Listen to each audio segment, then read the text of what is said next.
everybody, and welcome back to the Drive Pink Dialogue. As always, I'm your host, Scotty. I'm here with my co-host, Saur, and I just have to ask you, how are you feeling, my man?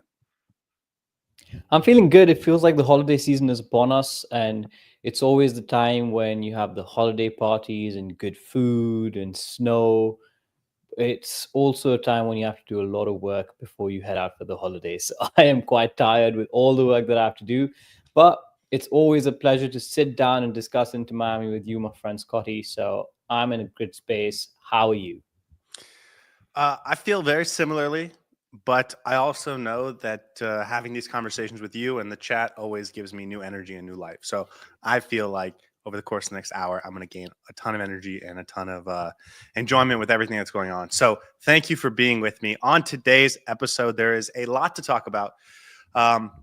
Players traded, new kits, player rumors, players leaving, sporting directors leaving, preseason games being scheduled, tournament games being scheduled. There's a lot to talk about. So before we get into it, I just want to get your opinion. Are you ready to officially turn the page to 2025?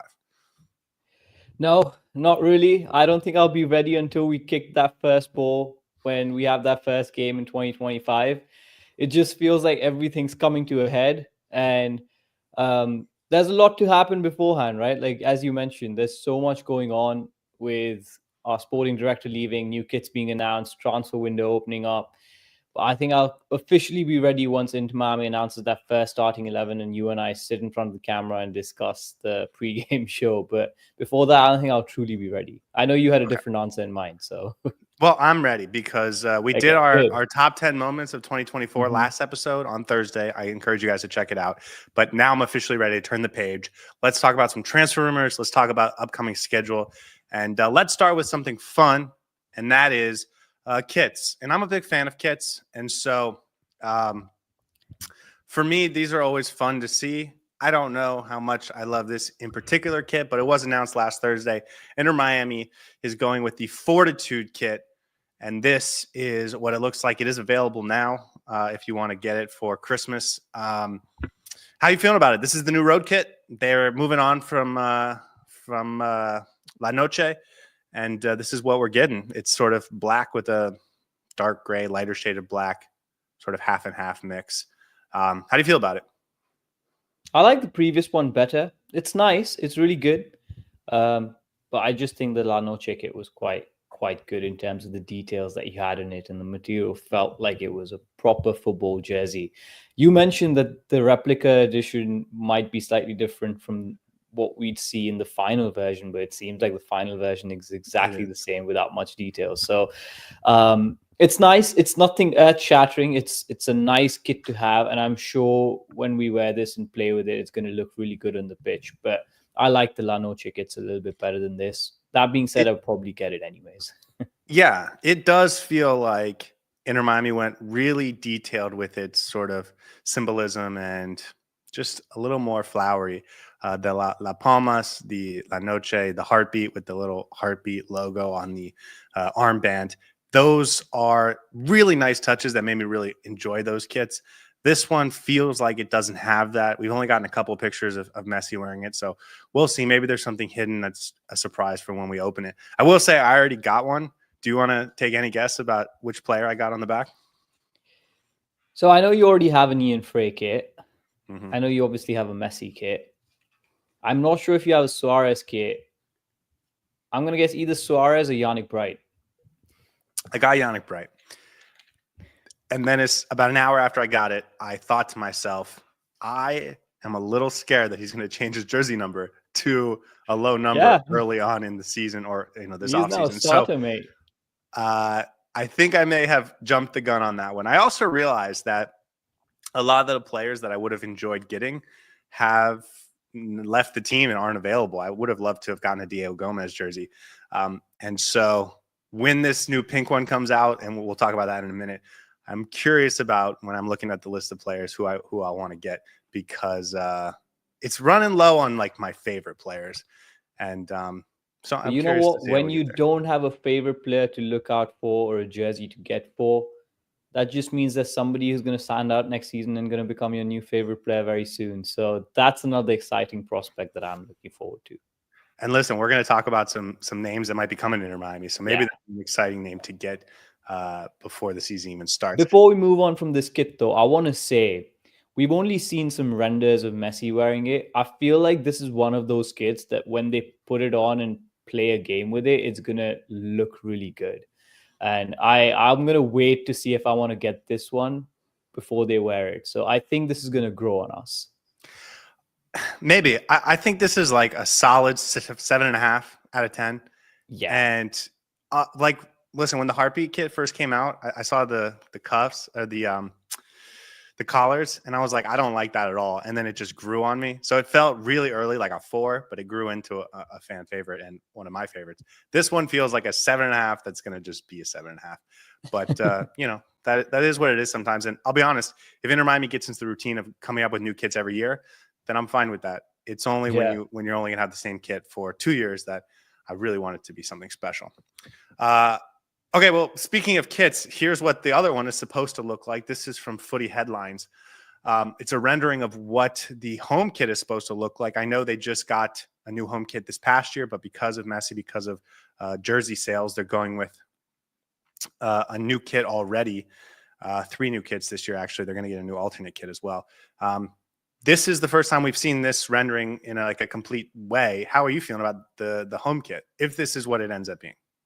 I like it. I think this one I like more than I like the previous home kit. And I think I might just get this one over the Fortitude kit. I really like this one. Of course, it's a little bit of an inspiration in the Argentina kit. And I like the fact that they've gone with 2 different shades of pink. Give me this pink jersey with black shorts, and it's going to be absolutely fire when you play with this. I think it's going to be really good. Well, that's the other thing is you'd imagine that the shorts will look something like this as well. And that, I think, I actually like this just looking at the jersey, but now that I'm thinking about it with the shorts, I don't know how much I like the whole uniform combination. I agree with you. I think if you got it with black shorts, it would look really good. But black commas, it feels like white is sort of being favored out of Inter Miami. That was the original home color. The Heartbeat kit has sort of more of a pink and white feel, but it feels like it's been pink and black ever since. And I don't know if I love that. Maybe next year it'll come back to pink and white. Yeah, it has black gradations on it, so it's not going to be pink and white. But I can see why they've, I can see why the pink and black has been in fashion recently. It's a good color combination. Yeah, but I don't know how you feel about this one. You like it? You like it better? I say a solid 8.5, 9 out of 10, and I think this one I'm really going to enjoy. Yeah, this one I like it too. I think the black highlights are nice, and I think this is the type that I feel will really grow on us. Okay, anything else about kits? Because we're going to go from fun kit, cool things to not so fun things. You know, Scotty, Christmas is coming up, and if you are still waiting to buy me a gift, there's a couple of new items coming out in the Inter Miami Club shop. So if you want to buy something for me, just hold on for a week or two, and maybe you can make up your mind of what you want to get me. Oh yes, I'll have to get something really nice because I forgot last year. Yeah, exactly. And the year before, and the year before, and you have a lot of catching up to do. Yeah, but now that I think about it, I think your present for me must be pretty big too for similar reasons. It's a scented candle that smells like Inter Miami's locker room. Yeah, thanks. Okay, speaking of Christmas presents, Boca Juniors might be getting a Christmas present from Inter Miami. Some rumors Matias Rozas might be going to Boca Juniors. He's been linked there. I said this last time. Maybe I didn't say it. I don't think he's coming back. I think it's over. And it very much surprises me. I would have never guessed that. But I don't think he's coming back to Inter Miami. I know that they said they're trying to negotiate a new contract, but I think he's going back to Argentina or South America. And he's going to find a role there. And we've already seen the link to Boca Juniors. It wouldn't surprise me if that happens. It wouldn't surprise me if he catches on to one of the top, 5 or 6 clubs in Argentina. But I do think his time in Inter Miami is done.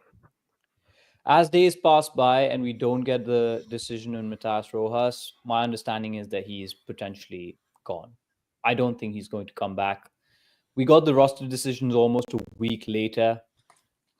If they wanted to keep him on and if they were negotiating some sort of a salary change or a contract difference for him, it would have been announced by now. And I have a feeling that you're absolutely bang on with this.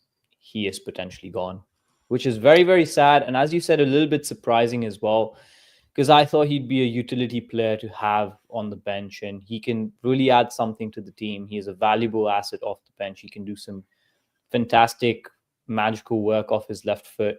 And it's going to be sad to see him go. But by the sounds of it, with all the reports coming out, the rumors coming out, it does seem like Matias Rozas is headed out of Inter Miami. So shocking, right? I mean, never would have guessed that they would have just let him go. He's a player that you feel like you could trade in league for value. I don't know. Maybe they just felt, they talked to him. He said, I don't want to be a part of any other team. If you're not going to want me back next year, then please let me leave.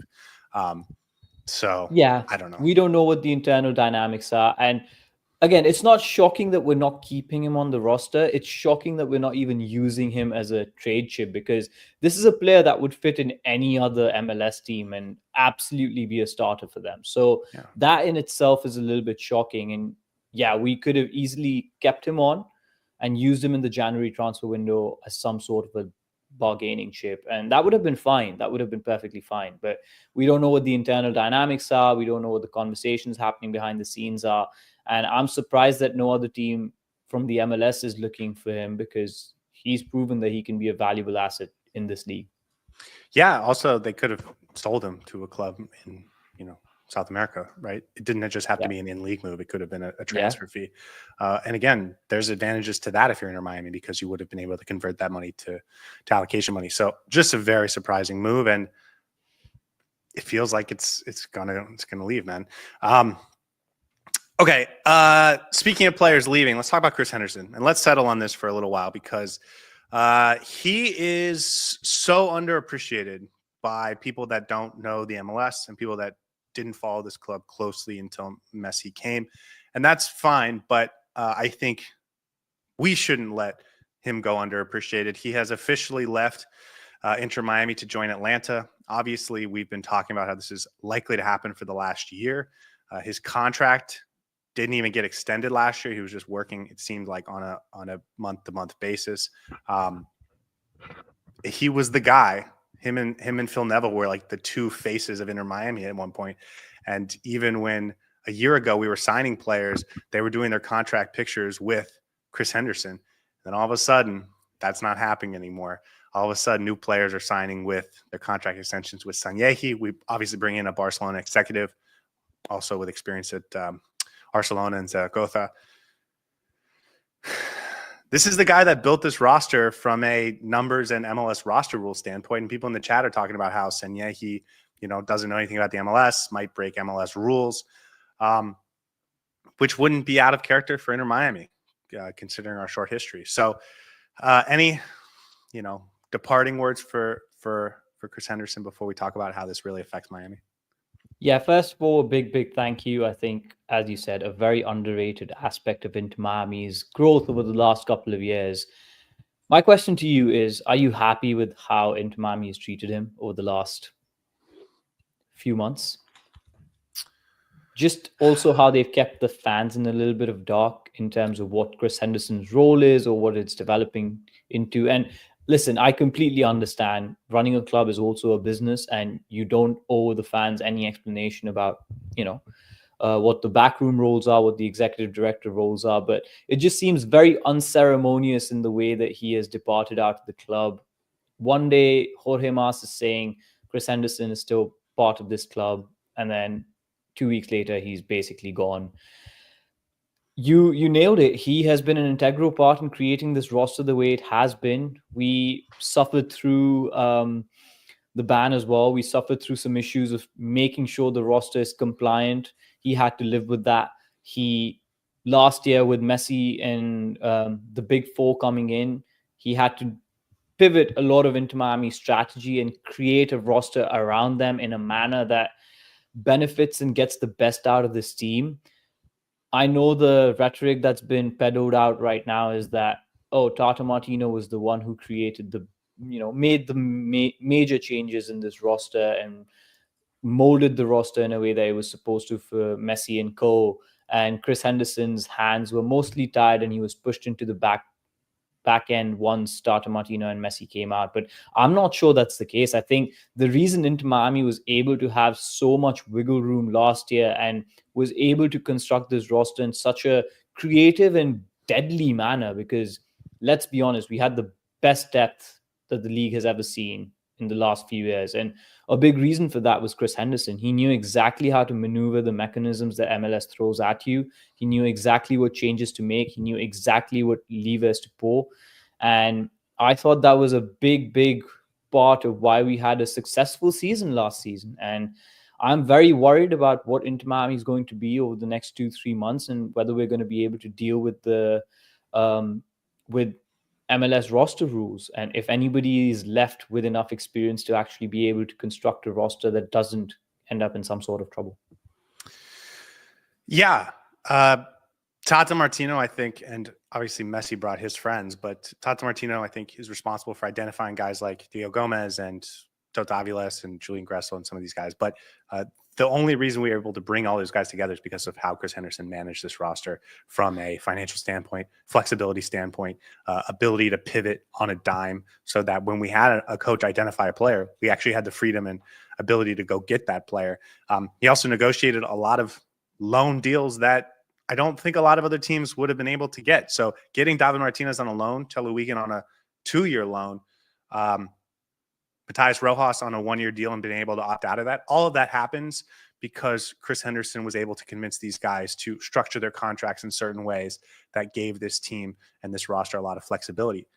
Even going back 2 years ago, that entire offseason ahead of the 2023 season was ensuring that they could make this play at Messi and everyone ahead of that season with both the U22s and the DP. So even bringing Tata Martino and Lionel Messi to the club, Chris Henderson deserves a lot of credit for, even if he wasn't the guy that convinced them to come. He made it possible from a roster standpoint. And then moving into adding big names like Julian Gressel, because Tata Martino wanted him, like that was, again, possible because of what Chris Henderson did. And then even looking forward, 15 senior team players out of 20 spots filled. One of those is Emerson Rodriguez, who's not going to be with the team anymore. So 14 spots filled. That means this team still has 6 senior level spots that they can go out and acquire players. That is a lot of room to add talent. It's a lot of room to add center backs, defenders, a right back, a left winger, a midfielder, a goalkeeper, whatever it is you want, whatever it is Sanyehi and Javier Mascherano want to do, they're going to have that freedom because they don't have to worry about Nico Freire's salary. They don't need to worry about Christoph's salary. They don't need to worry about getting guys off the roster because Chris Henderson did the dirty work last year and the year before with Coco Jean and Nico Stefanelli and all of those guys. So everything that happens this offseason is still going to have a little bit of a Chris Henderson fingerprint on it, even though he's not here, even though he's not recruiting the guys. He's the one that made it possible. And then going back to some of the concerns, you can tell these are from longtime Inter Miami fans. Is he going to be able to follow the rules? And I'm talking about Raul Sanyehi. Is he going to be able to construct a roster in a way where he's not limiting his flexibility that screws over Inter Miami in the future? Those are all questions. And even in some of the roster decisions we've seen so far that we can assume Chris Henderson had no part in, we have questions about. Matias Rozas, if that's a player that Sanyehi's like, I don't want on the team anymore, I'm just going to get rid of him. There may have been an opportunity to trade him for value or to sell him for value. And that maybe Chris Henderson would have been a guy that said, we need to do that because there is value for this player. And instead, 3 months from now, we might be thinking, we wish we had sold that player. We wish we had traded that player because we would be able to construct our roster better. Those are the types of things that I think Chris Henderson is excellent at, and he's going to now provide that value to Atlanta. So I am also nervous about this. And if the offseason doesn't go as well as Inter Miami wants it to, we're going to look back at this and say, I wonder what would have happened if Chris Henderson was still here. Yeah, and I want to follow up on 2-3 threads that you said there. And one of them is, yes, his long-term planning has been very, very helpful for this club. And the reason that we're here today is because Chris Henderson 2 years ago started basically constructing this roster towards what it has become eventually. And I fear that all the decisions that have been made now are not being kept in mind with the long-term thinking of the club. The long-term strategy has not been given as much thought. Well, we'll see. We'll see. We'll Let's see. be clear. We don't know yet. Yeah, we're just yeah, speculating. That's true. And one thing we are clear on is the roster decisions this time around. I don't think Chris Henderson had anything to do with them. He was very, very clear that he was leaving. They knew that he was going. Of course, they couldn't announce it for some reason, whether it was contractual, whether they wanted to wait until the end of the season. But yes, I do think that the long-term planning is something that Inter Miami needs to be aware of. They need to make sure that they keep that in mind, because you might be able to function well and create a good roster for this season. But if you make 2 or 3 difficult choices, 2 or 3 bad moves, maybe a move like Matias Rozas could be considered a bad move in 3 or 4 months. Those could eventually have an impact on, the season after this one. And again, what we haven't realized is you might give Tata Martino the credit, you might give Chris Henderson the credit, whichever camp you're in, none of them are there now. Tata Martino is gone. He knew the MLS. He was MLS experienced. Chris Henderson, an MLS veteran.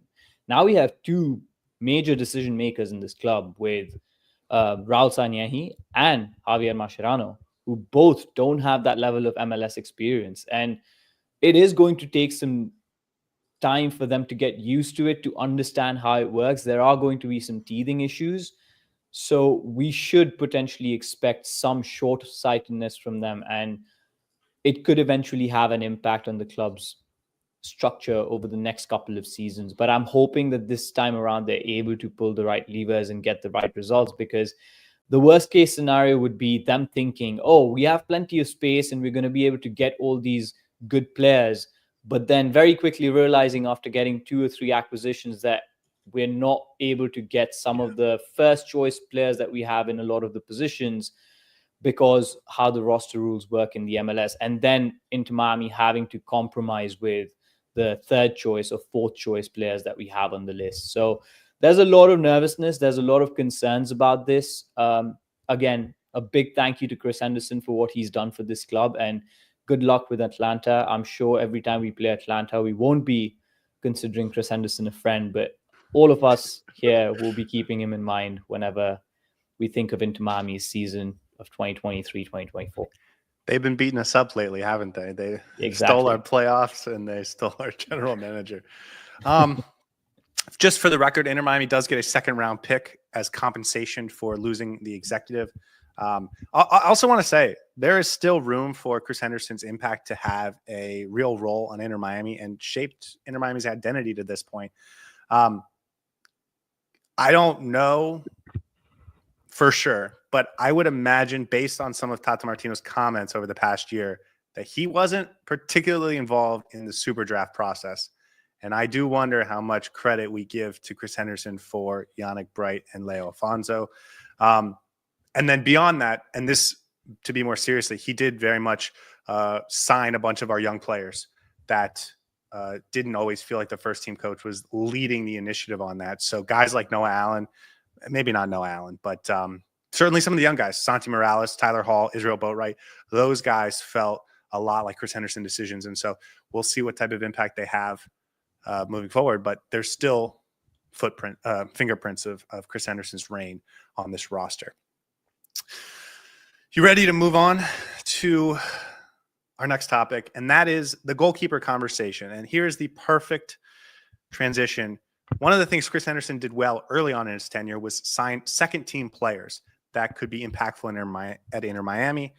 And that sort of fell off as the rumors of his departure started to rise up. But guys like Lawson Sunderland, guys like CJ Dos Santos, guys like Schneider Borgelin, those are guys that Chris Henderson would have gone out and found and brought to Inter Miami. So one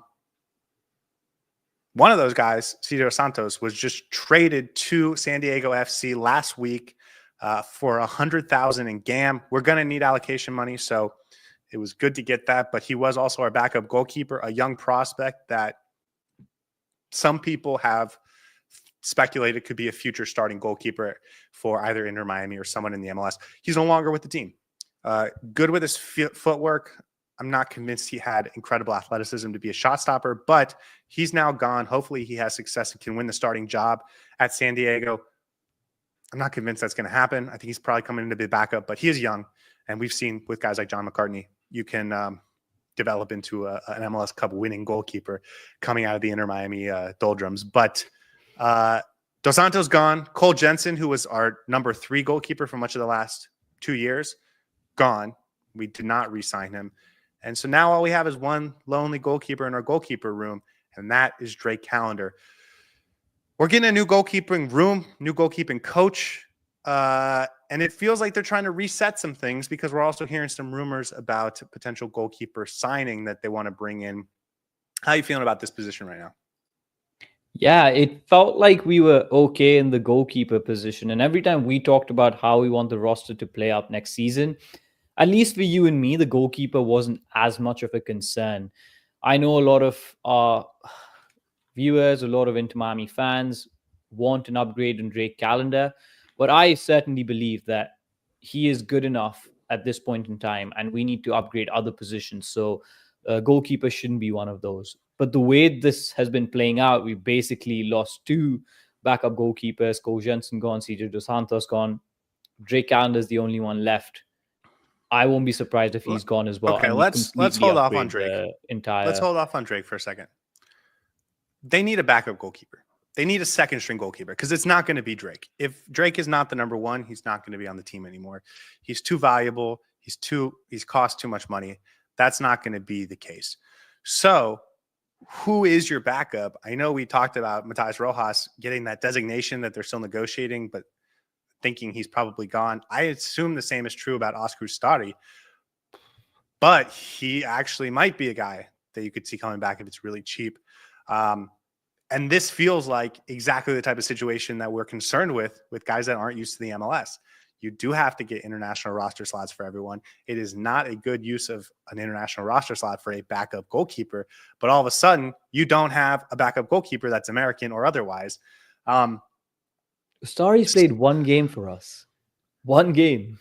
Well, to be the backup. I mean, he would be the backup. Yeah, but even then, if you use a international roster slot for a backup goalkeeper, I agree. That's just... But this feels exactly like something a new GM might do. And a new coach, they might say, I want a new goalkeeper. Go get me a new goalkeeper. And then suddenly we trade Drake, and all of a sudden we have an Argentine goalkeeper. And then you need a backup, and there's no good American ones on the market. So you go get another foreign goalkeeper. And all of a sudden, you just wasted 2 international roster slots on a pair of foreign goalkeepers that may or may not be a huge upgrade on Drake. And Drake was satisfactory, right? I mean, at his worst, he's satisfactory. At his best, he's a match winner. So this is like one of the situations that we're talking about where we get nervous, not having a guy like Chris Henderson, not having a guy like Tata Martino who know the league, who knows the structure, who knows the rules they have to play with. If Mascherano comes in and says the first thing I need is a goalkeeper to play my system, that's scary, I think. Yeah, and letting go of 2 of your backups in the same breath it's risky because essentially we are completely revamping our goalkeeping department. That's very clear. Whether Drake Callender stays or not, it's clear that we're looking for a different sort of a profile, a different sort of goalkeeper. We might fill that role up with a super draft, perhaps. I'm not sure if you heard any rumors about who we're looking at in the super draft. So one of the 3rd choice goalkeepers might be a youngster, for instance, someone similar to Cole Jensen. But that backup goalkeeper role, I think, is I'm worried about how it's going to play out and what it means for the goalkeeping department. For me, this shouldn't have been the primary concern of Inter Miami in this transfer window. And it suddenly feels like they've unnecessarily created the goalkeeping role as one of the prime, roles that we need to fill up the season. So sticking to the backup goalkeeper, they do have a B team player named Owen Finnerty who did play a decent amount for the B team this past year. And he is like 23. So maybe that's a guy they feel can fill the role of being the 3rd string goalkeeper. They also, I think, you would find it likely that they'll go and draft a first-round pick at goalkeeper who is a late first-round pick. And those two can kind of battle it out to be the third-string goalkeeper. That to me makes a lot of sense. But it doesn't make sense to me that either of those guys can be the backup. And so it feels like that's going to come from off the roster, unless it's Ustari, because it's not. I don't think it can be Drake, unless the new goalkeeper you bring in is like competing with Drake. But just the whole situation is weird. So add another player that we have to add to the roster because and that's what I'm trying to get at. Like, it feels like they've unnecessarily created this goalkeeping acquisition a thing for this offseason, when I don't think that should have been the primary concern. I think if you put two solid defenders in front of Drake Callender, he is going to be very good for you. And I'm just, okay, this is speculation and we are hypothesizing, but you need to bring in somebody as a second string goalkeeper who's, doesn't take up as much in terms of roster construction, doesn't use up an international slot, doesn't cost too much. And if you're bringing someone who's an international slot and who is expensive to get in, then he's probably going to be your starting choice. Drake Callender is not going to be a starting goalkeeper. So there's a lot of domino effects that can happen, but we'll just see what kind of acquisitions or rumors come out over the next couple of weeks, because I feel like it's unnecessary. Yeah. And I'm thinking sort of around, and it doesn't feel like you want to use a trade piece on a backup goalkeeper, any value, because you want to maximize what you have in the starting lineup. It doesn't feel like there's any international goalkeepers that are ready to come. And by international, I mean American keepers abroad that are ready to come back to the MLS to be a backup. So I find it very interesting. But let's get into Losada, because this is the name. Nahuel Losada was the starting goalkeeper for Lanús, an Argentine, one of the better Argentine clubs. He is 31 years old, so he's a veteran, but not sort of getting to the very end. And we first heard about this about just over a week ago. Uriel, you, who is a fine journalist, talked about Inter Miami being on the verge of making an offer for this player. Today, we get another rumor that Lanús is expecting it to the point where they're already sort of working on acquiring a new goalkeeper. That was from Leo Chambilosa. This feels like the most real thing that's happening in Inter Miami's world right now. And that would, I think, mean Drake is gone. For me, this is a first choice goalkeeper signing if this comes through, right? I don't think this is not going to be a second string goalkeeper signing. First of all, good profile, 31-year-old. I haven't seen much of him. I'm not familiar with his game, so I don't know what to comment on that. Mascherano would be. Yeah, Mascherano would be. Looks like Inter Miami is really going for this. And if they're going to use up an international roster slot for a 31-year-old goalkeeper who expects to be the starting goalkeeper, I think, right? He would want to play. It's not like he's a veteran at the end of his career who's willing to sit back and do a second string role. This is not a youngster who's just starting out and wants some experience. This is a 31-year-old, and goalkeepers tend to reach their peak in their mid-30s anyway. So I think this is one that they're going for as a first choice. And for me, I agree with you. This would potentially mean that Drake Callender is either being moved on, or he's accepted a second string role on this team next season, or he's willing to compete for that first choice goalkeeper role. I'm going to be happy with the last statement, but I don't know if Drake Callender will agree to stay on as a second choice goalkeeper. Yeah, just Francisco asks in the chat, how many international roster slots does a team have? You start with 8 and you can trade for more. I just did a count. Inter Miami already has 9.5 players that will require an international roster slot. I say 9.5 because Yannick Bright did this year, but we have reason to believe that he can get his. He can be pulled off that list. So 9 guys already on the roster. And if you're looking to add 2 center backs, those are going to be foreign players. If you want to add a left winger or an attacking midfielder or a Neymar, a Di Maria, any of those guys, they're going to need an international roster slot. And you have to go trade for these. And other teams don't just give them to you. You have to go trade things of value, which is, again, why it would have been nice to have Matias Rozas. So you could just get 2 international roster slots for him, and then you have the same effect anyways, where he's not on the team. So that becomes an issue as you get into it. Yeah, I don't know anything about him in terms of I've never watched him play, but if this is the guy Mascherano wants, I'm okay with it. I'm okay with moving on from Drake, even though I do really like Drake.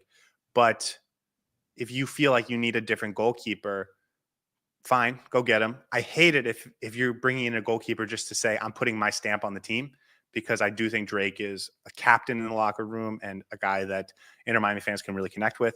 And I also think, regardless of what some people are saying in the chat, statistically he grades out pretty well. This defense was very good despite the defense was solid despite having really inconsistent partnerships in the back, and for the first half of the season a pretty leaky midfield. And Drake Callender is a big reason why, because his expected numbers are pretty good. So I think if you bring this player in to make a statement, this is my team now and I'm playing a new style, that is a little sad and disappointing. But if he's the guy you want as the coach, I guess you got to go get him.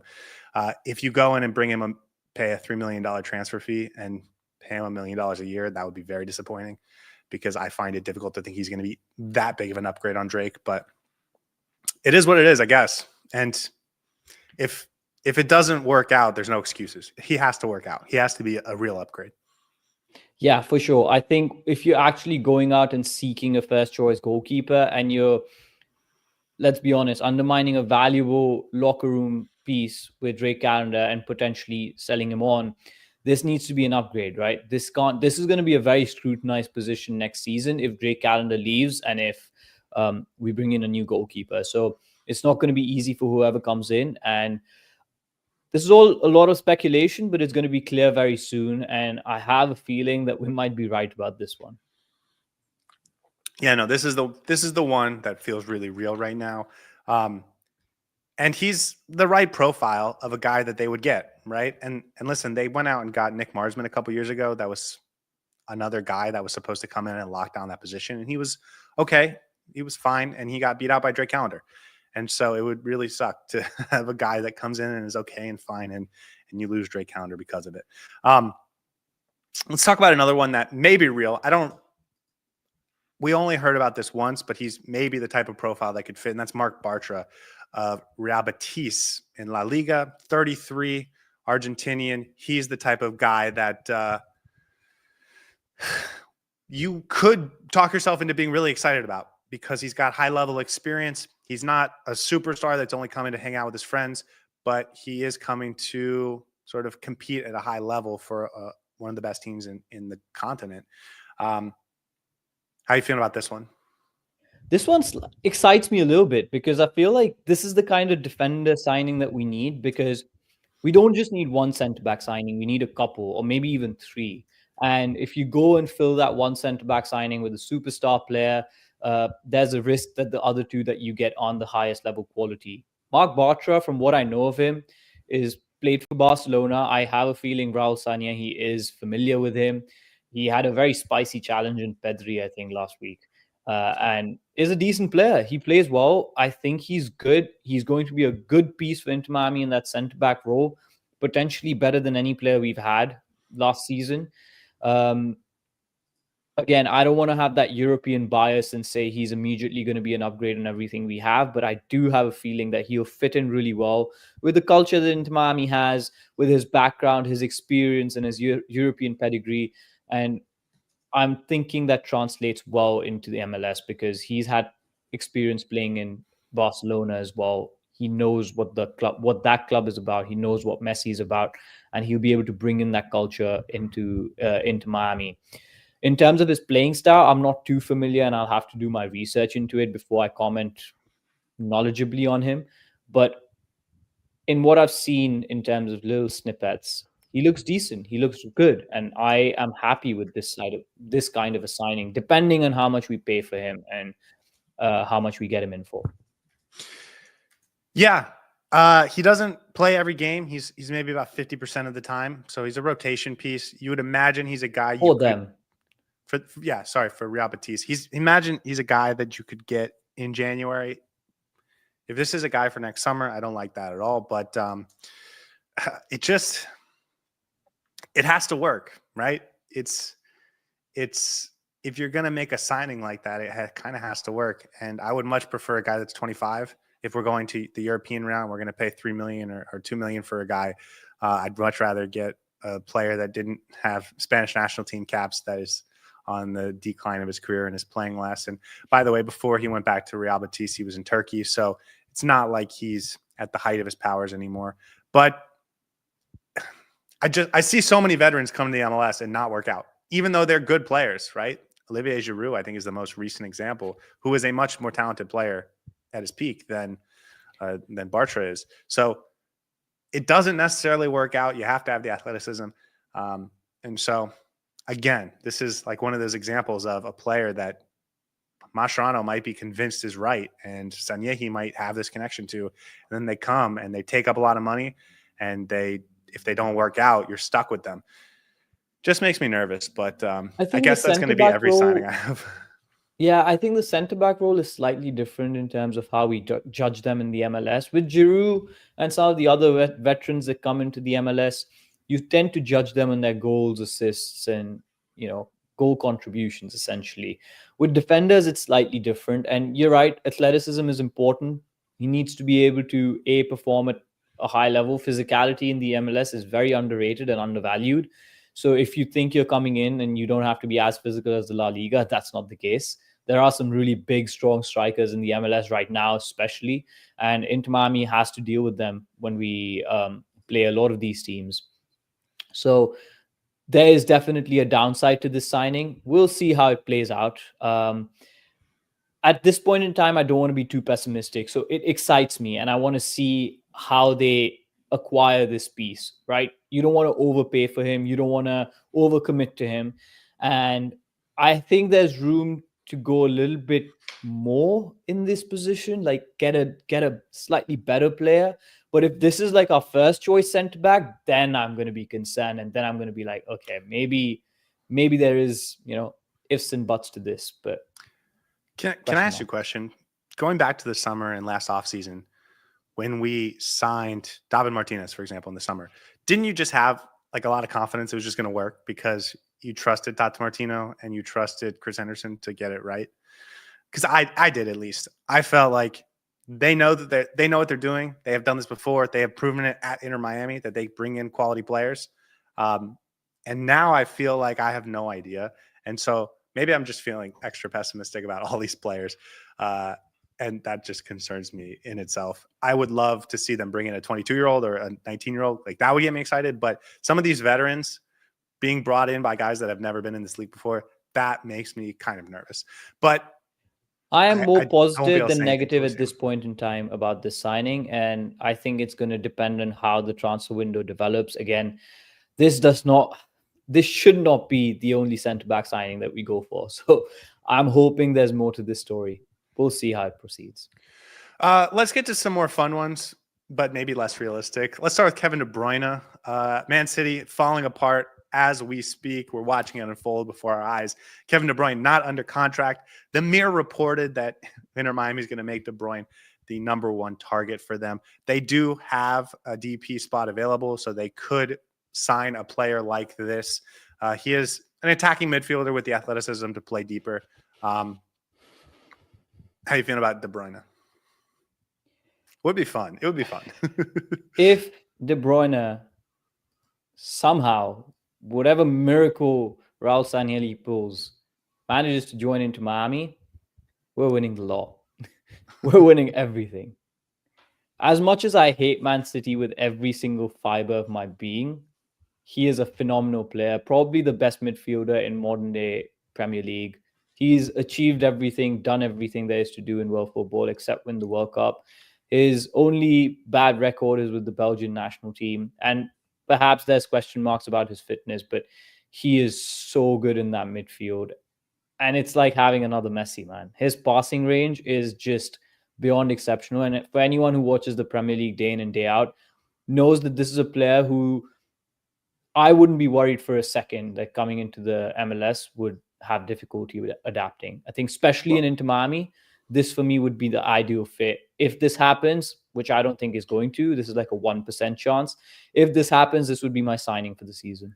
No, I agree. It's probably unlikely to happen, but it is interesting. And I agree with you. I think he's got the physical profile to fit well in this league, and of course, he's got the technical ability to be a world-class player. So there are certainly midfielders that would come from top 5 leagues in Europe that you would be nervous about their athletic fit, especially number 10s, because sometimes number 10s can get away with just being ultra technical but not having that physicality. De Bruyne is not that type And he of can player. play anywhere. He can play number 10. He can play number 8. Yeah. He'll be the perfect partner to Busquets in that midfield. It would be so good. Let's get to the next one because Thomas brings it up. I prefer De Bruyne to Neymar. Another report today from Sasha Tavolieri that Neymar is once again interested in coming to Inter Miami. I know we've talked about Neymar 7 times, and the chat always yells at me because they'd rather have Di Maria, and that's fine. Let's do it 8 times. But I still think this would be so much fun. And there's a new report today, so I thought I'd throw this in here. What would you rather? Would you rather have De Bruyne or Neymar? Oh, De Bruyne. Even for the fit. Any day, even for the fit. I just have. What about for the vibes? You know how you mentioned that you just have a feeling that this player is going to work out. De Bruyne is one of those players. I just have a feeling if that happens, it's just going to work out, and I would bite my tongue if it doesn't. But I have a better feeling about De Bruyne than Neymar. For the vibes, bring me all of them. Bring every single one of these players for the vibes. But yeah, Neymar for the vibes would be really good. Neymar for the 5 games that we get to see him play that season with Messi and Suarez is going to be absolutely phenomenal, and it's going to be beautiful, and we're going to be the happiest as Inter Miami fans, but only for the vibes. I think for long-term sustainability, for actually competing for some of the top honors, we shouldn't rely on Neymar. Yeah, but this team's already ready to compete for the top honors now that we've got the world-class coach and the world-class general manager and, a super draft goalkeeper that's going to, be a stud. Last one, I just saw this, I think yesterday, Pablo Torre, who is a young prospect out of Barcelona. He's now getting to be a little old to be a breakout player, and we know that the Barcelona Academy just produces talent like it's nobody's business. This feels like a Ricky Puig 2.0 type of situation if an MLS team could get him. Now, again, I understand that this is not really going to happen for Inter Miami, but Inter Miami was linked with him in some tweet, so I thought I'd mention him. I would love to see this guy in the MLS. I don't think it's going to happen, but I do wonder if Ricky Puig coming and having some success could inspire future players like this to come and sort of kickstart their career as like an MVP type player or a star on the team type player in the MLS, because that would be awesome. And this is another example of a player that could work for. I would like to issue a retraction. If Pablo Torre comes to Inter Miami, that would hands down be the best signing of the season for me. Even if Kevin De Bruyne comes.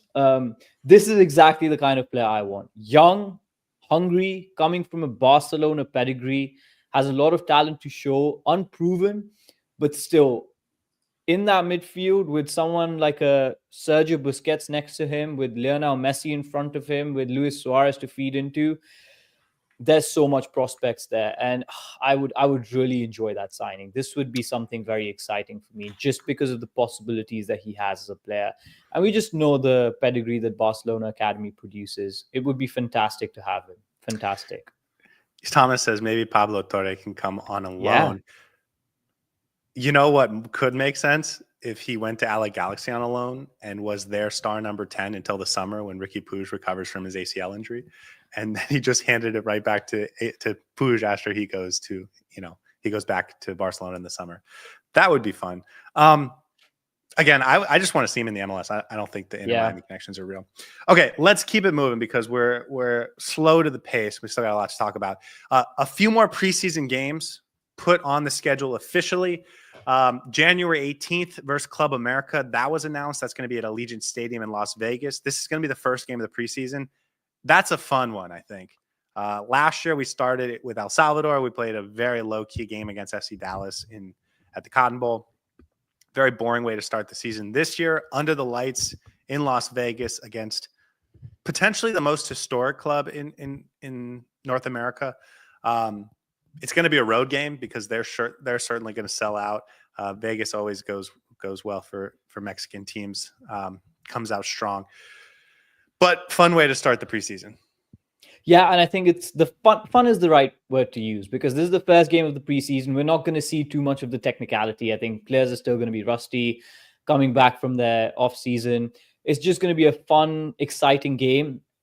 I don't know how hard the intensity is going to be. Knowing Club America as a institution, it might just be a feisty affair. But this is a lot more fun for me to watch than El Salvador national team as a first game of the preseason. Very exciting. I really like the way the preseason is shaping up thus far because you have two games right before that Orlando City game, which I think is going to be a really exciting belter of a game as well. Players are going to be getting back into fitness and our roster is going to be shaping up as well. So the way this is coming out in terms of the schedule for the preseason, I'm really excited and I'm glad that they're deciding to do North, South, Central America rather than a world tour this time around. Yeah. This is going to be our first game with Mascherano, and we'll see if they do a 4-3-3 or a 4-2-3-1 or a 3-5-2. New signings, if they do bring in Neymar in January, or if they bring in Mark Bartra or Nahuel Lozada, this will be our first opportunity to see that guy, those players. I'm interested to see what the growth of some of our young players will look like. If you think back to at the beginning of last season, I know Diego Gomez went to the pre-Olympic tournament in South America where he stood out, but then he came back to Inter Miami, was firing. So I'm interested to see if Kramaski has a big jump in him, if Aviles has a big jump in him. I'm curious to see what Facundo Farias looks like. Very fun game to me. January 18th is just over a month away, and I'm already excited about this. You said you weren't ready for 2025 until the 18th, but I think I'm ready now. I also forget that 2025 is literally in less than a month. Yeah. And the season's probably going to be starting very soon as well. I feel like once we head into preseason, that's when you're going to start feeling a little bit more giddy about the season starting. But yeah, I'm feeling it. It's feeling upon it now, us, man. It's almost upon us, man. It's almost upon us. I think my way of getting over sports disappointments is to just quickly turn the page to the next season and get excited for it. The next game. I think I've been ready for this for about a month already. Yeah. Give me Atlanta, man, as soon as possible. The second game of the preseason, Olympia, January 26th. That's going to be in Honduras. I would imagine that there's a real chance that Inter Miami goes from San Pedro Sula down to South America. We've heard rumors about playing a team from Brazil. I think, and it's not going to be a world tour in the sense that we're not going to go to Asia, but I think we're going to get a little Latin American tour this preseason. I think the first game of that, the first leg, is going to be against Honduras. I wonder if they had a preseason match sort of in the cards with Palmeiras, and they sort of backed out of that once they realized they were in the Club World Cup, and they're sort of rescheduling or resituating what they want to do there. But Flamengo, Fluminense, a club like that would be really fun. Maybe Santos, you can get Neymar there to play against his old team. Those would be fun options. So it feels like that's going to be that mid part of our preseason tour. Then February 14th, one that we've had scheduled for a while on Valentine's Day against Orlando City back in Tampa Bay. That feels like that's going to be the last game of our preseason. So it's shaping up, man, and we're getting there, and it's coming in a hurry, and I'm excited about it. Yeah, and I feel like this preseason is going to be a lot more hard for the team. Not because of the travel that we had last season. That was an issue last preseason. This time around, the teams we're going up against, and if we continue to build the preseason schedule with teams in Central and South America, it's going to be a tough preseason, man. These teams don't go easy. Whether it's preseason, whether it's full season, these teams go hard. And it's really good test for Inter Miami to show up against Club America, Olympia, and then Orlando. And we're going to have a few other teams in there as well. So good test, good preparation, gets us ready for the season. And we are going to have some new names that we're going to look out for. We're going to have to embed into the team culture. We have a new coach. It's going to be exciting to see what he plays, what his playing style is, what players he prefers. There's so much to talk about. And the more we think about the preseason, the more excited I get. So, yeah, I think I might be slowly creeping towards your wavelength, but I hate you for doing that to me. It's just come to the dark side, my man. Okay, last Wednesday, speaking of early season games, we had the CONCACAF Champions Cup draw, and I want to spend 15 minutes talking about this because it is a huge part of next season, and we've been glancing over it despite the fact that the Club World Cup is fun but less serious for Inter Miami. this tournament is incredibly important for our ambitions, and it would be an incredible shame if Inter Miami leaves the Lionel Messi era without winning one of these trophies, and this trophy in particular, either this year or next year. Here's the draw. Inter Miami gets what I would consider one of the easier draws, but it's also one of the more boring draws. They are scheduled to play Sporting Kansas City in the first round, and then in the second round, they will play Cavalier, which is a Jamaican team, assuming they can get past Sporting Kansas City. Those first games are officially booked. It's going to be February 18th. So that first game, our first competitive game of the regular season, February 18th at Children's Mercy Park in Kansas City. And then a week later, we'll do the return leg on the 25th at Chase Stadium. Sporting Kansas City was not great this year. We went on the road and beat them in a hype game that I felt we were certainly the better team in. You would have imagined that we should feel good about getting past them, but it is an early season. And also, Sporting Kansas City has the entire winter to upgrade their roster. So we don't really know what they're going to look like. If we do make it to Cavalier, that should be a relatively straightforward tie. But I think it's fun because I like playing these sort of weird teams that we'll never play again. And then in the quarterfinals, it's all MLS with potentially the Crew, LAFC, and the Colorado Rapids before potentially facing a Mexican team in the semifinals. Yeah, that bracket looks, you say easy, but I think it's a bit tricky because it's early part of the season, so you don't really know how you're playing as a team either. And there are some missteps that could happen with that bracket that we have. I don't think it's easy. I looked at the rest of the bracket and I didn't feel like anyone had a very easy easy draw. So I think it's a normal draw compared to what everyone else had. Cincinnati will have to go through a number of Mexican teams, and so Vancouver's got potentially Monterrey in the second round. So based on what other teams have had to go through, it's on the easier side, I think.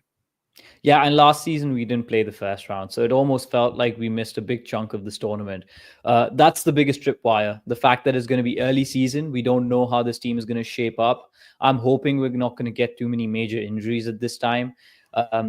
That Sporting Kansas City game is going to be interesting. I do think we are the favorites to win that. Depending on how their roster develops, I still think Inter Miami is going to be the favorite to win that. Going up against Cavalier, very interesting tie. I think it's a fun tie for sure, but also it's a bit of an unknown. So we have to be on our game. We can't. Yeah. Listen, Miami is going to be favored to win. Yeah.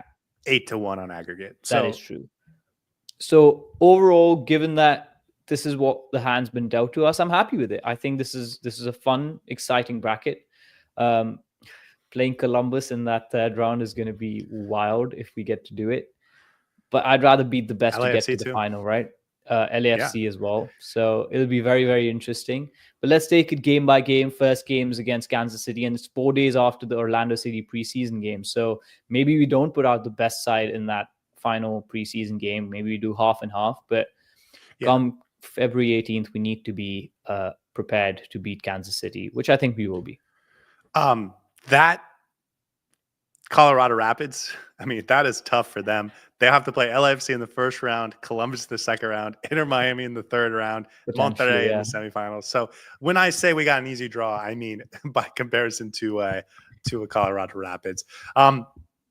That's 8 games officially scheduled for 2025. Club America, Olympia, Orlando City, 2 games in the CONCACAF Champions Cup against Sporting Kansas City, and then, of course, the 3 Club World Cup games for June.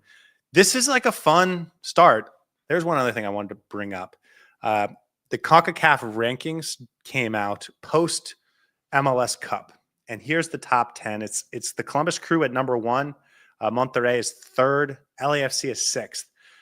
And these are what decides, I believe, who gets to host first versus hosting second in those knockout round stages. And that is a huge advantage to get home field advantage second.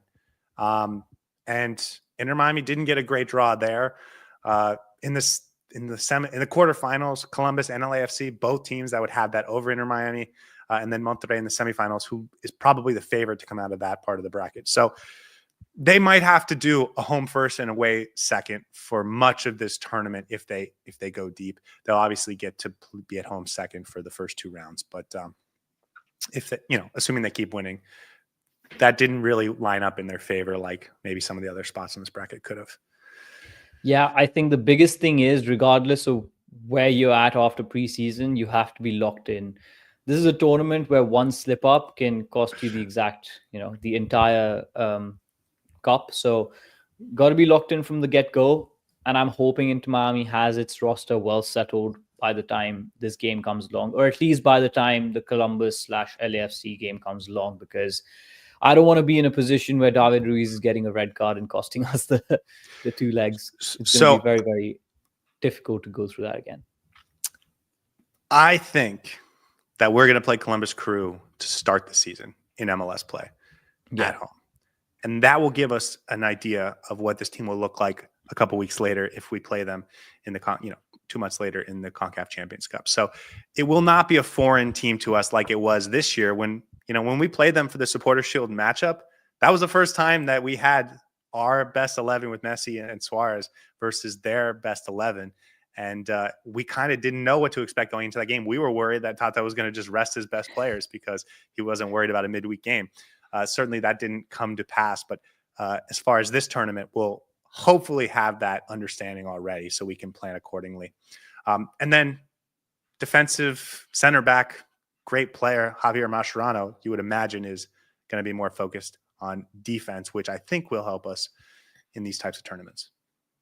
Yeah, and he's an experienced player. He knows what it means to play in these big games, big tournaments, knockout tournaments. And he's experienced with 2-game ties as well. So hopefully he has an idea of how he wants to play and how he wants to set up, because it's going to be different home and away. You're going to be on the front foot at home. But I think every time you go away in these big tournaments, which are knockout, you have to be a little bit more pragmatic. And that's what I think Tata Martino lacked a little bit, the pragmatism to play against some of the teams like Monterrey. So hopefully Javier Mascherano can bring that to the fold. Yeah, I don't even know if he lacked the common sense to do that. It's just that he didn't build his roster in a way that was going to be effective at that, because in the other 95% of games, he was trying to be all out attacking. Thomas says that Mascherano fumbled with the Argentine Youth 20. Like I said, I'm giving him a clean slate, but he didn't have Yannick Bright in the midfield.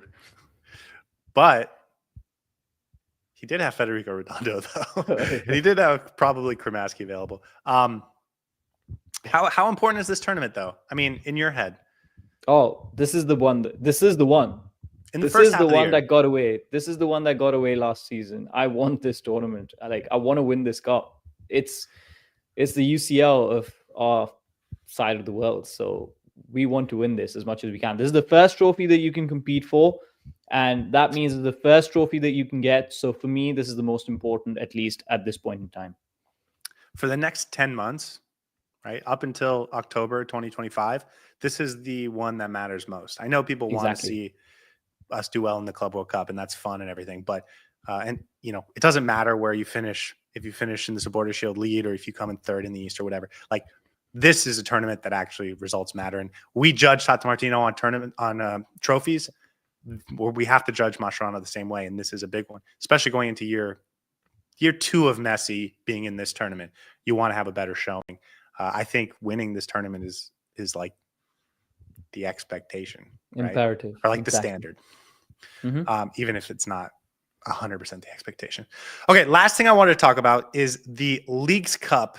I don't know if you saw this today, but it was not reported. The Liga MX president, sort of in an interview, said that they're going to change the format of this tournament. It's no longer going to be a 6-week break or a 5-week break where they have a World Cup style tournament where you have a group stage and then knockouts. It's going to be midweek games with league games on the weekends. It's going to start, I believe, at the end of June and go through July, the end of July, beginning of August. Maybe I have that wrong, but it's going to be late summer and it's going to be midweek games instead of a whole tournament all in one. How you feel about that? You like it better? I think I like it better. I think this works slightly in our favor. I don't know if I was in favor of stopping the MLS completely, then playing the Leagues Cup in between and then going back to the MLS. I think that makes it 2-stop start. This also gives us sort of an excuse if our form dips a little bit. it'll give us those extra games in case Leagues Cup is not the most important one for us, right? Let's assume so. It'll give us an excuse to test ourselves against some of the lesser opposition, at least in the first round. And if we're not planning to take it as seriously, we can rotate the teams as well. It's going to be interesting for us as a roster rather than just as a starting 11, because I feel like when Leagues Cup was a thing by itself, you could always play your first team every single game. Now you have to balance your roster out because not everyone can play midweek and over the weekend as well. So it'll give more players the opportunity to perform, the opportunity to play, and that for me is exciting. And it could be fun. It could be a really interesting setup. I do think I prefer it, but we'll have to see how it plays out. Yeah, do you think it's better for the fans? Do you think it's a better experience for fans? I think so. I always prefer when, you know, the cup games are in the midweek and then the weekends is the league game. That's just how I've grown up watching football. So maybe that's me being a little bit biased in that end, but I prefer that format. I don't like stopping the league in the middle, because when you have momentum in the league and then suddenly you stop in the middle for another tournament and you go back to the league. Forget about the team. Think about the fan experience. Yeah, that's what I'm talking about, the fan experience. Like sometimes you're doing so well in the league, then you don't do well in the Leagues Cup, and then you go back to the league and you're not doing well in the league either. So I think as a fan experience, I like it better when you have two different tournaments going side by side, because it gives you a lot more to think about. And if your team's not performing well in the MLS, that doesn't mean that they won't do well in the Leagues Cup. It gives you sort of a different barrier to judge your team by as well. So it's an interesting dynamic in the head. No, I feel the same way. And I actually hated the idea on paper of taking 5 weeks off to play a Exactly, tournament. yeah. Because if you get eliminated in the group stage, then you just don't have any soccer from your team for like 3 weeks. And I hate that as a fan. Now, once we got into the first tournament and there was just games every day, it was fun. But also it was fun because Miami went and won it. And so all of those games mattered to me as a fan of my team. Last year, we got eliminated in, I believe, the round of 16. And then I lost all interest in it for the next two and a half weeks until Inter Miami came back into league play. So I like doing it at midweek. I don't know how it's going to, go, but I don't know how the team's going to react to it. I wonder what this means for the Open Cup. But that's a conversation for another day. I don't care how we do now. If it means I wanted to go deep last year because I wanted to have my team playing. Now that it's midweek games, I don't care as much. Yeah. And we won it once. So yeah, and we already won it. I already got to see what that was like. I want to win the CONCACAF Champions Cup. On the scale of tournaments, where would you rank this in terms of importance? 4th, 3rd, perhaps. Depends what the Open Cup situation looks like. But yeah, I think I'm agnostic to it. If we win it, great. If we don't win it, that's fine. Would you rather do well in the league than the Leagues Cup? Oh, yeah. Like the regular season? For sure. Because if you do well in the regular season, if you finish first, you get home advantage. Of course, that didn't work in our favor during the playoffs, but that still, I think, is a bigger achievement than, yeah. I will say, completely forgot what I was going to say. Okay. I disagree with Sean here. Europa League is basically better than Champions League in every single way, because my team's playing in the Europa League. See, now I have to go edit that out so that we don't look stupid. Anything else on Inter Miami before we wrap this episode up? Because we did talk a lot today. No, there's a lot going on, man. It feels like Inter Miami every week, they just wake up on a Monday and decide to throw so many things at us, which is great for our episode. We get to talk about a lot of them. But if you guys want us to delve a little bit deeper on any of these issues, talk a little bit more on any specific topics that we discussed today, just let us know and we'll be happy to address them in the next episode. But we've got a stacked lineup of good episodes coming, and very soon the season's going to be upon us, guys. So stick around. Thank you so much for joining us as always. And it's an absolute pleasure discussing Inter Miami with you guys and with my friend Scotty here. Yeah, so we will be back Thursday. There is a rumor. We talked about some of the preseason games. We talked about the CONCACAF Champions Cup games. We talked about the Club World Cup games. There's a rumor that the MLS regular season schedule is set to be released Thursday. There's not been official word from the league, but our plan is to go live Thursday night, talk about the regular season schedule, and have a whole fun episode about that. But if it doesn't come out, we're going to do something else. So we will be back Thursday evening. I hope you guys have a wonderful night. And as always, we will see you guys next time. And thank you for being a part of this because you guys make it special. Hey everybody, thanks for tuning in. Do us a favor and hit that like and subscribe button. Since our first viewer, sharing this with you all has been the very best part. So from the beginning until the end, thank you for being a part of this and have a wonderful day.